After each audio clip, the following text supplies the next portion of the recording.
31st night তোমার উদযাপনের বিষয় নয়। তুমি চিন্তা করো কবরের প্রথম রাত কেমন হবে, সেই রাতকে তুমি চিন্তা ফিকির করো।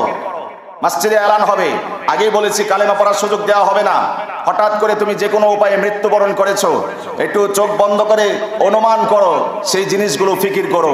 ইন্তেকাল করেছো, মসজিদে এলান হয়েছে, কেউ বাঁশ কাটতে গিয়েছে, কেউ গোসল করার জন্য গরম পানি করতে গিয়েছে, কেউ বড়ই পাতা সংগ্রহ করতে গিয়েছে, কেউ মসজিদের লাশের খাটিয়া নিয়ে চলছে, কেউ তোমাকে গোসল দিচ্ছে, কেউ তোমাকে জানাজা সম্পন্ন করে লাশটাকে তোমার কাঁধে বহন করে কবরের দিকে ছুটে চলছে, কবরস্থ করছে। কেউ তোমাকে তিরস্কার করে বলছে রোদ অনেক, তাড়াতাড়ি দাফন করো, তাড়াতাড়ি দাফন করো। বাস্তবতা আছে না নাই? দুনিয়ার মায়ায় মত্ত হয়ে আসক্ত হয়ে এত কিছু করলেন, একটু 2 মিনিট গরমের তাপ, সূর্যের তাপ সহ্য করতে পারে না। আরে অনেক রোদ, তাড়াতাড়ি সারো, তাড়াতাড়ি সারো, বলে কিনা বলেন? কোন কি দাম আছে আপনার আমার? চোখ বন্ধ হয়ে গেছে।